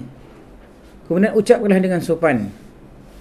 Jadi kita berdiri di hadapannya menghadap ke arahnya. Di maksudnya menghadap ke arahnya, kita melangkahkan kiblat lah. Kerana kalau kita menghadap kepada Nabi sallallahu alaihi wasallam kuburnya, kita membelakangkan kiblat. Tapi ingat, kita di situ kita tidaklah berdoa. Kita hanya memberi salam. Kita bacakan Assalamu alayka ayyuhan nabiyyu wa rahmatullahi wa barakatuh. Salam sejahtera, rahmat dan rahmat serta berkatnya terlimpah kepadamu wahai Nabi Muhammad. Wahai Nabi lah. Lepas tu kita boleh doa dengan Allahumma atihil wasilata wal fadila wa ba'athu maqama mahmud alladhi wa'adta Allahumma jazihi an ummatihi afdalal jaza. Kita bacakan demikian. Kemudian kita berdoakanlah, ya Allah, berikanlah beliau kedudukan tinggi di syurga serta kemuliaan, dan bangkitkanlah beliau di tempat terpuji yang telah engkau janjikan kepadanya. Ya Allah, limpahkanlah kepadanya sebaik-baik pahala beliau yang telah menyampaikan risalah kepada umatnya. Ini kita boleh bacakan. Atau kita katakan bahawa ushhidu annaka qad addaital amanah saya lupa dengan lafaz, dan saya ingat saya datangkan lagi. Kita mengatakan bahawa aku menyaksikan engkau telah menepati akan amanah, dan kau telah menasihati umat dan sebagainya. Kita boleh lafaz tu, kita akan saya akan datangkan lagi. Yang penting kita buat apa? Doakanlah kepada Nabi SAW, bukan doa kepada Nabi. Ini penting Maknanya doa untuk Nabi SAW, bukan doa kepada Nabi. Jangan sekali kita lakukan doa kepada Nabi. Kerana doa kepada Nabi juga boleh menjatuhkan kita ke dalam kesyirikan. Jadi kerana apa? Kerana Nabi SAW menyuruh kita untuk doa untuknya. Menunjukkan bahawa hatta Nabi SAW memerlukan doa daripada umatnya kepadanya. Jadi di antara doa yang Nabi anjurkan kepada kita untuk doakan untuknya adalah doa ini. Allahumma atihil wasilata wal fadilah wa ba'athu maqama mahmudan alladhi wa'ata, yang dalam doa selepas kita bacakan, selepas azan kita selalu bacakan ini. Bacakan ini, tak ada masalah, kita bacakan, dan kita minta Allah berikan ganjaran yang besar kepada Nabi SAW terhadap umatnya sebaik-baik balasan. Kemudian beranjaklah atau berganjaklah sedikit ke sebelah kanan. Kita mungkin langkah sebelah kanan sikit kita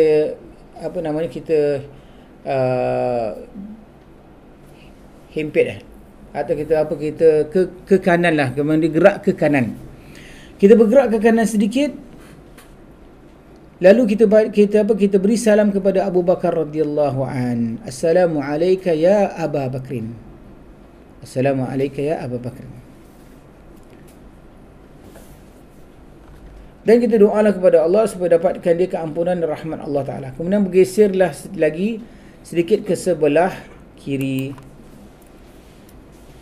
agar anda dapat berada di hadapan makam atau kubur Umar radhiyallahu anhu. Ucapkan salam dan berdoalah untuknya. Doa lepas tu kita bergerak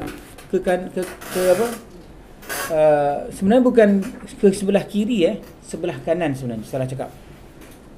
Sebelah kanan.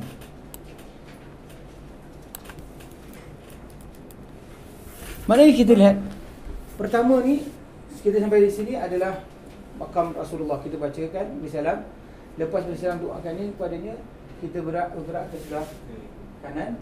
Abu Bakar, lepas sebelah kanan lagi Umar radhiyallahu anhu. Okey, bukan sebelah kiri. Sendiri. Kerana dia sebenarnya asalnya di rumah Aisyah radhiyallahu anha.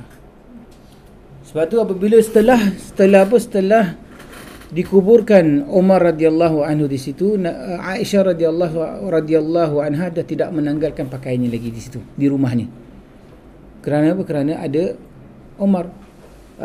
Tetapi kita di sini menunjukkan kepada kita bahawa Umar radhiyallahu an, selepas kita tahu bagaimana Abu Bakar dikebumikan di sebelah sahabatnya yang mulia Nabi SAW.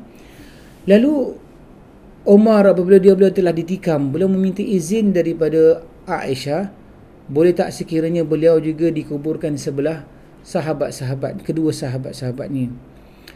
Maka Aisyah membenarkan. Lalu sebelum wafat, beliau terwasiatkan supaya meminta izin lagi setelah beliau wafat, supaya meminta izin daripada Aisyah setelah beliau wafat, boleh ke tidak. Lepas sahaja wafat, dia boleh ditanya lagi. Mereka sahabat bertanya lagi kepada Aisyah, adakah boleh? Kerana apa? Umar takut dia benarkan kerana kehebatan atau Umar itu sendiri. Mana takut kegerunannya terhadap Umar dibenarkan. Jadi kalau dah meninggal dunia, Umar dah wafat, tak ada sebab untuk dia takut pada Umar lagi, kan? Tapi masih lagi Aisyah radhiyallahu membenarkan beliau ditanam di situ. Maka dengan itu kita lihat telah dapatlah ketiga-tiga sahabat itu ketiga-tiga mereka yang sangat rapat dengan persahabatan yang sangat kukuh, Nabi SAW dan kedua sahabatnya Abu Bakar dan Umar dapat dikuburkan di bersebelahan. Dan ini menunjukkan kepada kita juga bahawa perkuburan itu bukanlah dikuburkan di dalam masjid sebagaimana sebahagian mendakwa. Dia dikuburkan di rumah Aisyah radhiyallahu anha. Daripada awal semua yang mempelajari sejarah mengetahui bahawa itu adalah rumah Nabi sallallahu alaihi wasallam. Nabi sallallahu alaihi wasallam. Kerana apa? Nabi sallallahu alaihi wasallam ada baina mimbari wa baiti rawdatun min riyadil jannah. Di antara mimbarku dan rumahku adalah raudah, dari taman daripada taman-taman syurga. Jadi raudah itu terletak di antara mimbar Nabi kepada rumah Nabi. Jadi daripada awal Nabi kata itulah rumahnya. Jadi tidaklah kita katakan rumahnya masjid. Kita semua tahu bahawa rumah tak boleh jadi masjid. Masjid tak boleh jadi rumah, kan? Sebagaimana kita juga tahu bahawa kubur tak boleh jadi dalam masjid, dan masjid tak boleh dikuburkan sesiapa. Itu sepatutnya. Kerana dua-dua ini adalah mempunyai sifat yang berlawanan. Apa lawanannya? Kita lihat dalam masjid kita lakukan banyak ibadah. Di kubur kita tak lakukan ibadah. Sebab tu Nabi katakan jangan jadikan rumah-rumah kamu perkuburan. Dalam riwayat mengatakan yang mana tidak dibacakan Al-Quran dalamnya. Dan riwayat lain mengatakan bahawa tidak dilakukan solat sunat dalamnya. Jadi menunjukkan bahawa dua perkara ini saling bertentangan. Sebagaimana juga masjid bukanlah pasar bukanlah masjid. Sekarang kita lihat dah gabung. Kerana tempat yang paling Allah suka adalah masjid, tempat yang Allah paling benci adalah pasar. Tapi kita dah gabungkan sekarang. Jadi kita katakan ini permasalahan apabila kita tidak laksanakan perintah-perintah Nabi SAW, maka kita gabungkan dua tempat yang saling bercanggahan yang sepertinya kita lihat tak patut dilakukan. Yang kelima, disunatkan bagi anda berziarah ke Masjid Quba dalam keadaan telah bersuci dari hadas. Jadi maknanya apa? Kita bersih, suci dari hadas, mana hadas kecil, hadas besar lah maknanya, dan lakukan solat di dalamnya. Mana sebelum kita pergi ke Masjid Quba, pastikan kita dah ada wudu. Satu kelebihan solat di Masjid Quba, dalam keadaan kita berwudu, kita pergi ke sana, kita solat sunat di situ, pahalanya sama seperti kita lakukan haji dan umrah. Dalam riwayat mengatakan haji dan mengatakan umrah. Tapi lebih banyak ulama kata bahawa itulah pahala umrah. Nah. Disunatkan pula bagi anda berziarah ke pemakaman Baqi'. Makam Uthman radhiyallahu di Baqi' dan juga makam para syuhada Uhud dan makam Hamzah radhiyallahu an. Jadi sebaiknya kalau kita dapat ziarah ke Baqi'. Dan ini hanyalah kita katakan kepada kaum lelaki lah. Kenapa? Kerana memang kaum lelaki tidak dibenarkan untuk masuk pun untuk ke dalam Baqi'. Jadi kalau boleh ziarah ke Baqi'. Dalam Baqi' itu kita dapat ziarah kelebihan ziarah kubur. Dengan umumnya Nabi SAW sabda, kalau dahulu aku melarang kamu daripada menziarahi kubur, kuntu nahaitukum an ziyaratil kubur ala fazuruha fa innaha tudzakirukum al akhirah. Dahulu aku larang kamu daripada menziarahi kubur, maka ziarahilah dia kerana dia mengingatkan kamu akan akhirat. Jadi ziarahlah kubur. Dan lebih-lebih kubur yang kita lihat termakam di dalamnya, dikuburkan di dalamnya para sahabat Rasulullah SAW, para tabi'in, tabi'in, ulama-ulama besar kita lihat berada di situ. Doakan kepada mereka sebagaimana doa yang kita bacakan pada setiap kubur yang kita ziarah. Assalamualaikum ya qauman ya daral qaum mu'minin wa inna insyaallah labikumul lahiqun nas'alallah lana wa lakumul afiyah. Assalamualaikum, salam sejahtera ke atas rumah kaum mukminin. Kami sesungguhnya akan pasti menyusuli kamu. Dan kami meminta kepada Allah terhadap diri kami dan diri kamu keselamatan, kesejahteraan. Kita berdoa lah dalam keadaan demikian. Dan di situ kalau siapa kita lihat di situ ada tanda sebenarnya di makam Uthman radhiyallahu anhu, kita bolehlah ziarahinya juga kalau kita inginkan. Dan juga kita ziarahilah makam para syuhada Uhud. Di mana? Di Uhud, di kaki Uhud. Dan ini adalah tempat yang kita boleh ziarah, dan kita ziarah dengan kita membacakan doa-doa ziarah kubur. Sama juga kita katakan seperti mana di Baqi'. Dan makam Hamzah radhiyallahu, ucapkanlah salam dan berdoa untuk mereka kerana Nabi SAW pernah menziarahi mereka dan berdoa untuk mereka. Jadi ini adalah sunnah juga. Dan beliau pun mengajarkan para sahabat apabila mereka berziarah agar mengucapkan Assalamualaikum ahlad diyar minal mu'minin wa muslimin. Ini juga doa, antara doa yang boleh kita baca.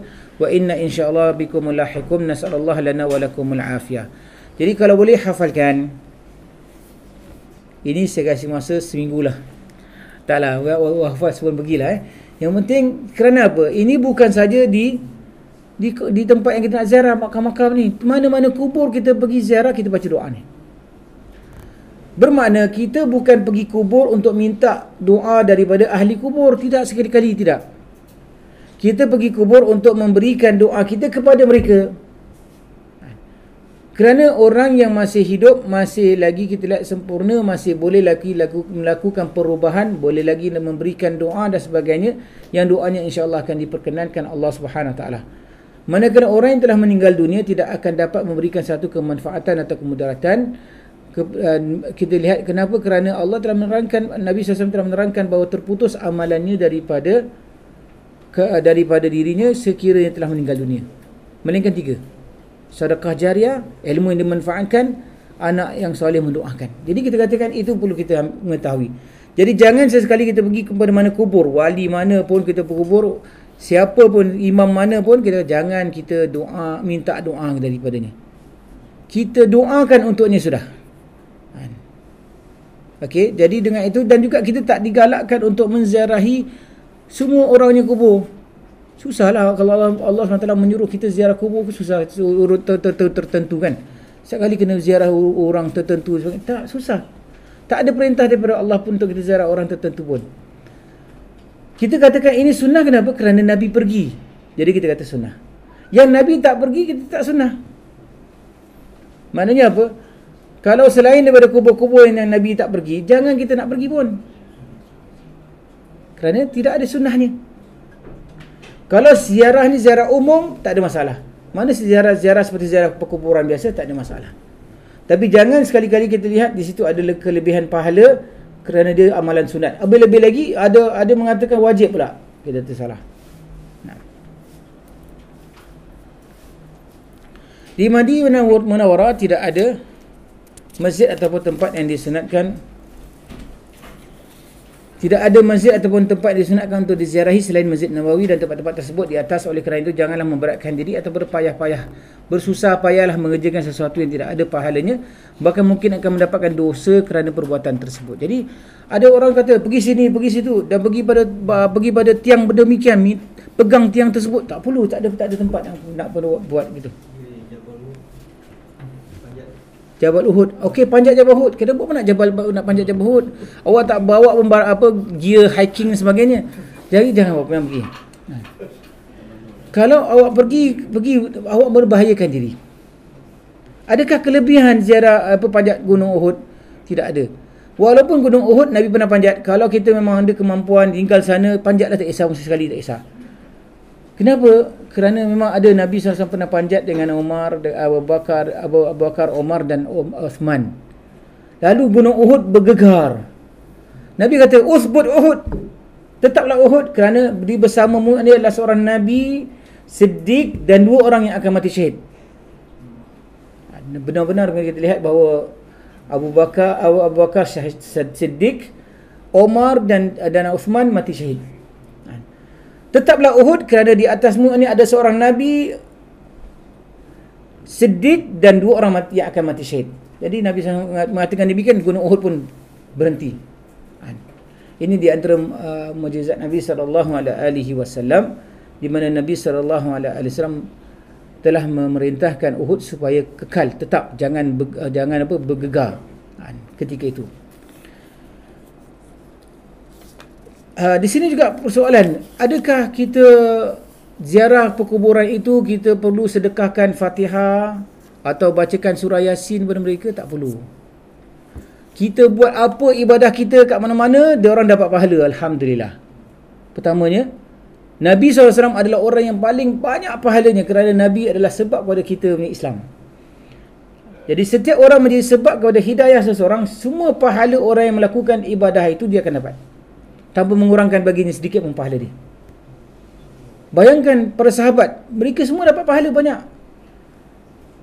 Jadi tak perlu kita nak sedekahkan pahala. Cuma kita doa, tetap doakan. Kerana menjadi sunnah.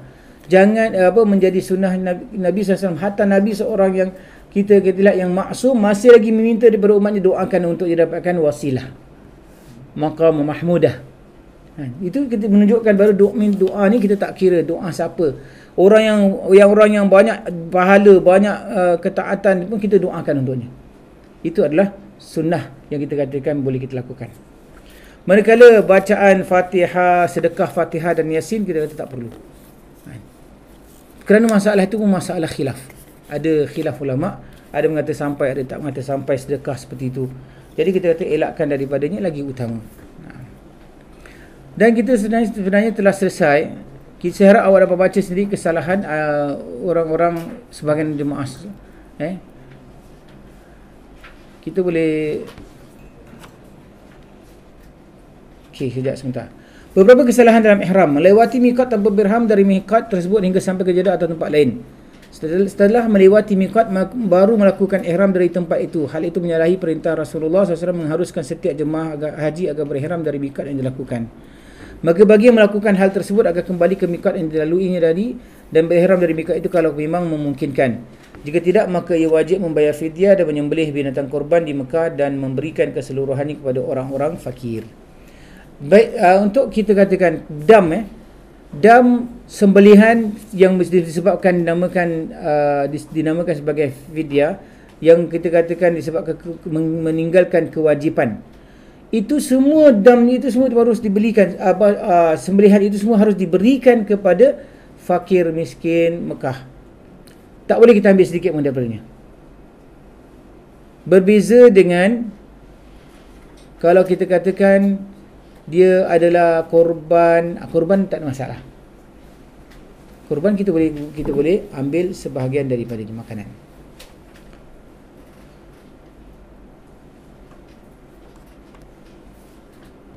Ketentuan tersebut berlaku bagi yang datang lewat udara, darat maupun laut. Jika tidak melintasi salah satu dari kelima miqat yang sudah ditentukan, maka ia dapat berihram dari tempat yang sejajar dengan miqat pertama yang dilaluinya. Ini beberapa kesalahan dalam tawaf. memulakan tawaf sebelum Hajar Aswad, sedangkan yang wajib harus dimulai daripada Hajar Aswad. Tawaf dalam Hijr Ismail, ada nak shortcut dia pergi masuk Hijr Ismail, kita tak boleh. Haruslah keliling Kaabah, seluruh Kaabah. Kerana Hijr Ismail termasuk dalam Kaabah, maka tawaf di dalamnya batal. Ramal, lari kecil ini pada seluruh putaran yang 7. Padahal ramal itu hanya dilakukan pada 3 putaran pertama, dan itu pun hanya dalam tawaf kudum saja, tidak pada tawaf yang lain. Ini khilaf ulama. Berkenaan tawaf kudum saja ke atau tawaf umrah, itu dalam khilaf ulama berkaitan dengannya. Sebagian melihat bahawa tawaf kudumnya ialah tetap tawaf bagi yang tamattu', tawaf umrah, kan? Jadi sebahagian yang datang tu, masa nak datang tu, semua tu lakukan tawaf yang pertama tu. Adakah ada tawaf kudum hanya sahaja ataupun tawaf umrah? Dalam masalah tu masalah khilaf. Kita katakan tak ada masalah dalam kita berpendapat yang sebaliknya. Kalau contohnya kita buat tadi masjid kan, kita tawaf kan, kita ada berapa lah? Tak perlu. Kalau kita dah tawaf, hanya tawaf apa, tahiyat aja, tak ada masalah. Tak masalah. Berdesak-desakan untuk dapat mencium Hajar Aswad, kadang-kadang sampai pukul memukul, saling mencaci maki. Ini kita kata yang dilarang dibuat. Hal ini itu tidak boleh kerana dapat menyakiti sesama Muslim. Di samping memaki dan memukul antara sesama Muslim itu dilarang kecuali dengan jalan yang dibenarkan agama. Maknanya jalan dibenarkan agama apa? Maknanya kalau dia jadi polis yang menjaga, ada orang tu dia kacau, ganggu orang, lalu dia pukul orang tu supaya jangan lakukan demikian, tak ada masalah lah.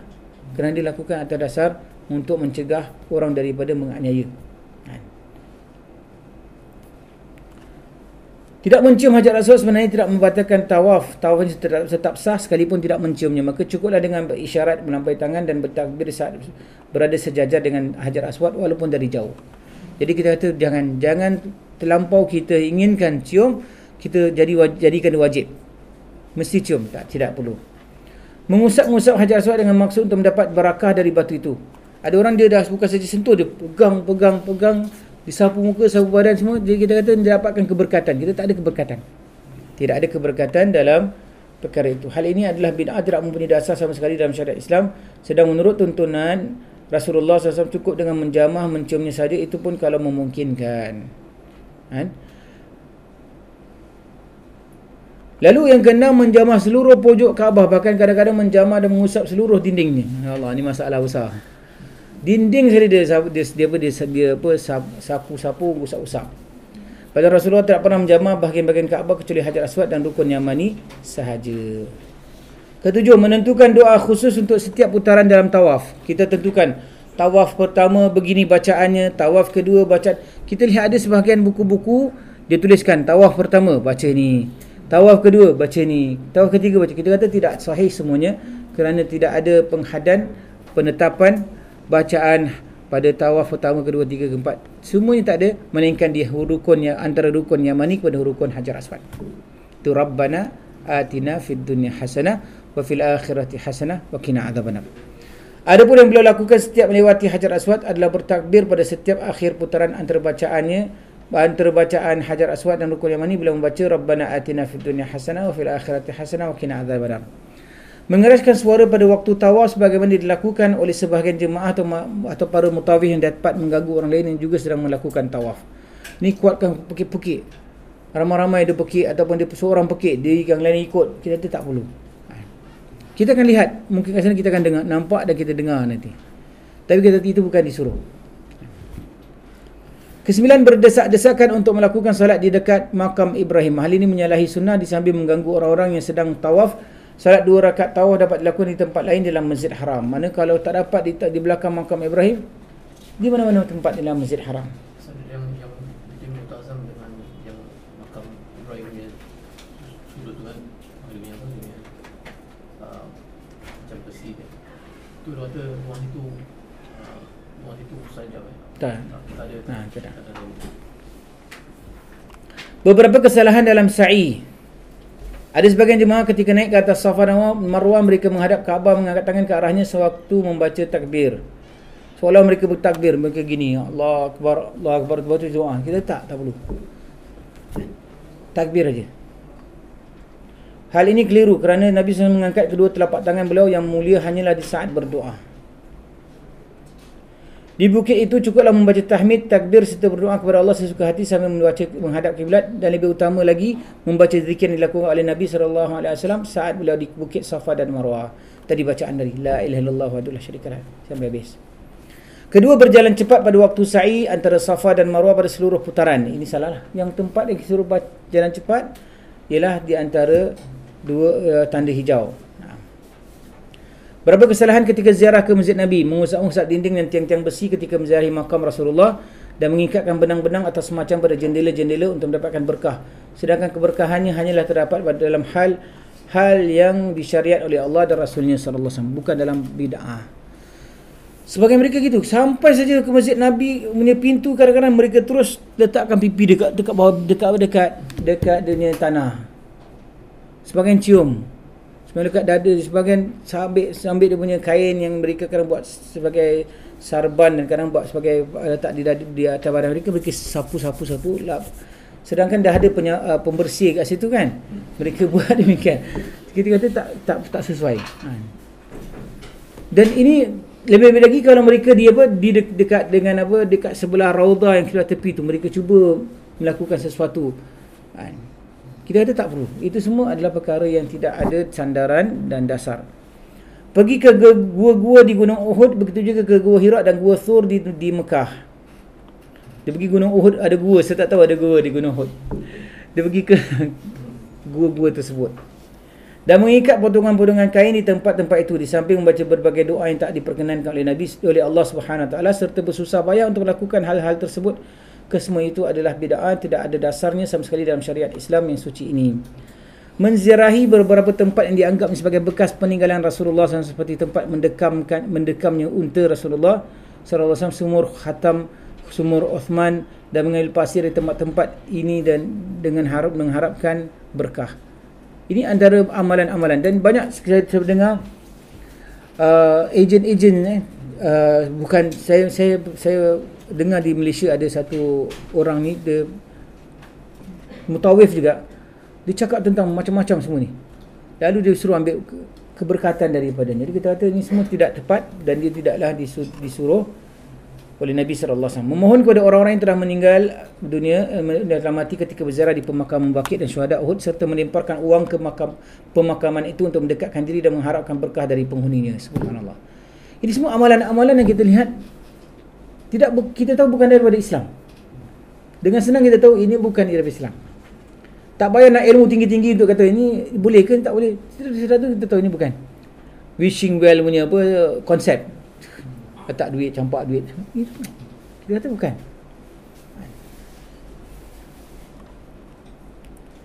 Ini adalah termasuk kesalahan besar, bahkan termasuk perbuatan syirik yang terbesar menurut pendapat para ulama. Berdasarkan kitab Allah, sunnah Rasulullah SAW. Kalau dia buat demikian dengan pengharapan dia akan dapat sesuatu hanya kerana letakkan duit, campak apa-apa dekat perkuburan. Subhanallah. Yang diminta daripada siapa? Perkuburan juga. Jadi apabila kita dah kembalikan peribadatan kita kepada perkara-perkara yang seperti ini, dia bawa kepada kesyirikan. Dan tidak ada bezanya kita dengan mereka-mereka yang menyembah berhala dan sebagainya, kerana mereka masih melihat kepada benda-benda itu berikan mereka kemanfaatan.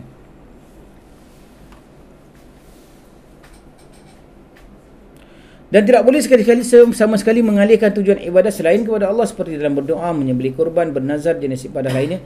Kerana Allah Subhanahu Wa Taala berfirman, "Wa ma umiru illa liya'budullaha mukhlishina lahuddin." Ada silap dengan tulisan. Pada mereka tidak diperintahkan kecuali supaya menyembah Allah dengan memurnikan ketaatan kepadanya dalam menjalankan agama. Wa annal masajida lillahi fala tad'u ma'allahi ahada. Bahawa sesungguhnya masjid itu adalah milik Allah, maka janganlah kamu menyembah seseorang di samping menyembah Allah. Maksud masjid ni adalah apa? Semua tempat sebenarnya, bumi ini semua. Kerana bumi ini semuanya adalah masjid Allah. Maknanya apa? Ju'ilat liyal ardu masjidan wa tahura. Telah jadikan bagiku ju'ilat li. Telah jadikan bagiku bumi ini sebagai masjid dan tempat untuk kita sujud. Jadi tempat untuk sujud ni tak boleh kita sujud melainkan hanya kepada Allah. Kita memohon kepada Allah semoga dia memperbaiki keadaan umat Islam, memberi pemahaman dalam agama serta melindungi kita dan seluruh umat Islam dari fitnah-fitnah menyesatkan. Sesungguhnya Allah Maha mendengar, mengkabulkan doa hamba-Nya. Dan ini adalah nasihat yang lain, kalau boleh kalau baca sendiri. Yang penting apabila kita berjumpa insya-Allah pada sesi yang akan datang, iaitu pada bulan Jun, kita akan ada pembahagian insya-Allah akhi Rizwan akan menerangkan, dan saya rasa hari ini dah pengumpulan pasport siapa yang dah siap. Wallahu ta'ala. Silakan.